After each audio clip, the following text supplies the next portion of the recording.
Listener discretion is advised.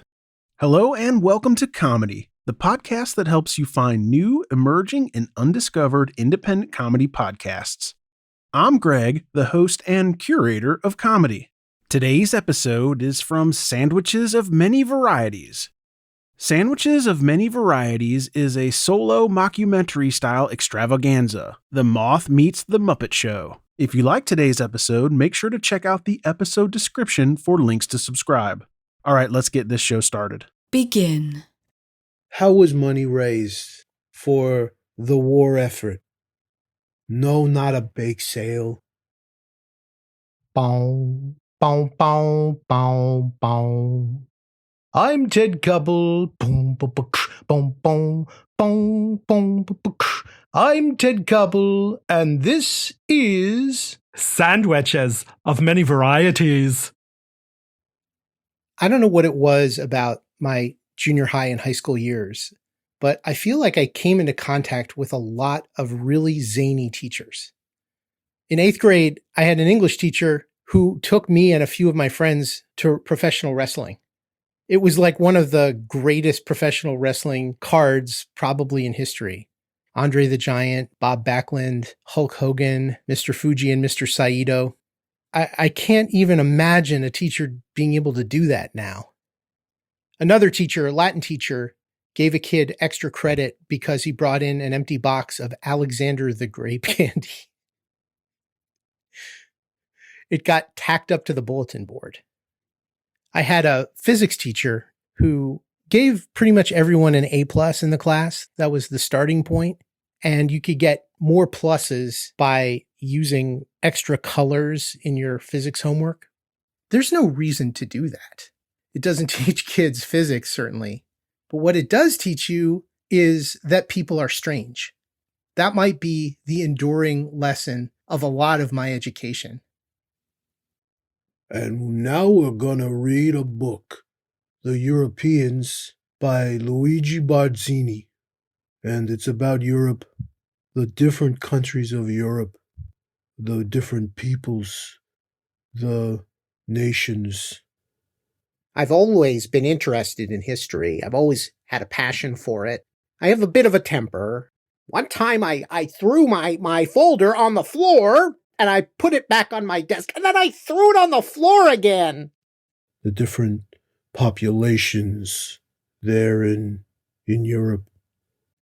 When you are writing, you've got to be Pacific. Let's go over the writing assignment today. It's The Crucible by Arthur Miller. Now, nowhere in this story appears Godzilla. Godzilla the monster makes no appearance in Arthur Miller's The Crucible. You've got to be Pacific. Okay. Teach Latin. Puella, puellai, puellai, puellam, puella, puellai, puellarum, puellis, puellas, puellis, all that, you know. The kids don't care. I mean, there are some kids who care, but I regularly lose my mind here. These are junior high kids. What are they, are they all that interested in Latin? I don't know. I find Latin to be interesting. That's why I teach it. I do my best. I get tired of it. I try to give a lot of A's. I mean, who wants to not get an A if they're taking a class like Latin? That's about as disappointing as it gets. A dead language, okay? I once got shot in the head. I'll gladly tell of it. One student once shot me in the head. I'm okay. Obviously, I'm here talking to you. You ask me a dumb question, I'll go off on it. I mean, I will make a noise, when you've asked a dumb question, but I will then try to answer the question. I once had a kid ask, is it true there were computers in ancient Rome? Yeah, there were computers in ancient Rome. I mean, what is it? There might have been an abacus or something like that. I don't have any answer to that question, but I'll talk about it for the next 45 minutes.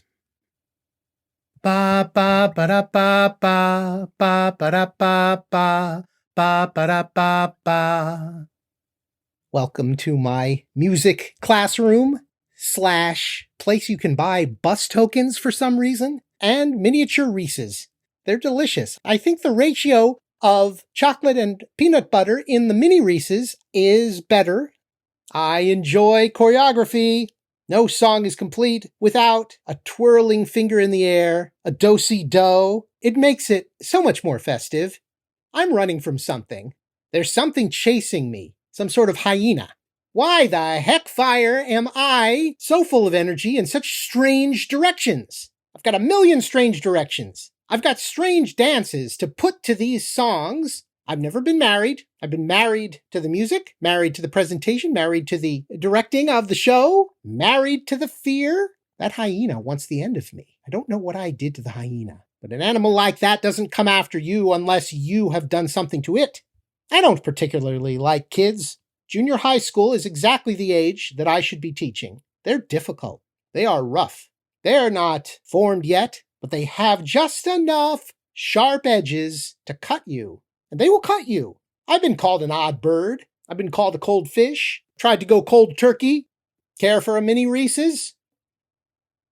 Godzilla the monster is green. He is not turquoise. I try to teach my kids the facts so that they will remember them. We repeat them. They're in repetition. We drill it down. We nail it down. We work down. We keep nailing it. Bam, bam, bam. It's the way we work. I try not to be distracting away from the task. I wear gold chains. I have a hairy chest. I have male pattern baldness. I'm a substitute. I'm not the main teacher. I have a job to do. I have things to teach. I have mnemonic devices. 1636. That's when Rhode Island became a colony. How are you going to remember that? 36 is often thought to be an ideal bus size. You'll never forget that. I'm telling you this in junior high, and you will never forget that. The best way to do these things, the best way to teach, the best way to get things moving is to just go bam, bam, bam. We just repeat these things. Reps. Reps is where it's at. Bam, bam, bam. I have confidence. Some would call it unfounded confidence. There's no such thing as unfounded confidence. You got the confidence, you got the confidence. There's something inside of you that's driving you, that's telling you, I have opinions. I'll teach the opinions as well. Schools were never developed to be of quality in the South because they didn't want the sons and daughters of slaves to learn too much. I'll tell that. I'll tell it like it is.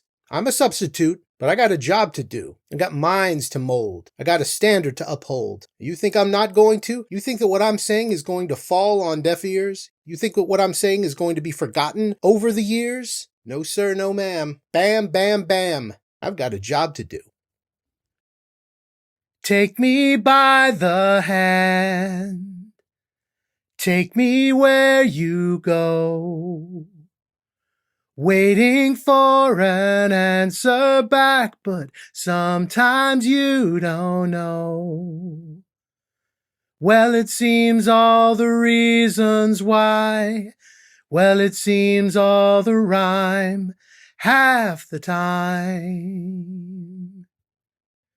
I would be. Why do I teach? Why do I do this? Particularly as a substitute. I'm educated, a lot of different things I could do, a lot of different things I try to do. Why this? I think there have been a few points along the way where I have seen the power of a teacher. A few times hitting the right teacher at the right time can have an effect that you remember for the rest of your life. And you look back and you say, without that teacher, I never would have gotten here. That teacher changed the trajectory of my whole life. And quite frankly, it might be just a word. That's something even a substitute teacher can provide. They can put in a word at the right moment that helps orient you, that might shift things just a little, just to know it's out there. Really, it's just about being present. You're not going to touch the heart of every kid. That's not the point. But I'm a substitute. I come in and there may just be that opening, just that little moment where a kid's wondering about something. And I'm the one who's there while they're wondering about it. And maybe I can help. And I'm not doing it from a place of a tenured position at a prestigious university. I'm just a substitute. And I walk through that door and I don't even know who I'm going to see. And they don't know they're going to see me. And there's a moment where something can happen, an authentic moment. That's what I'm here for. Sandwiches of Many Varieties. Talking and songs written and performed by me, Andy Siegel. Thanks again for listening to Comedy by Indie Drop-In Network. If you would like to nominate a comedy podcast to be featured, just send me a tweet at Indie Drop-In. I'd also love to hear if one of our featured podcasts is now your favorite show. Indie Drop-In survives off ad revenue and listener donations. If you would like to contribute, please consider buying me a coffee. Just go to buymeacoffee.com/Indie Drop-In. If you look at the very bottom of the episode description, you will see a link. Indie Drop-In has many other shows that you also might like. Just go to indiedropin.com. All right, we'll see you next week.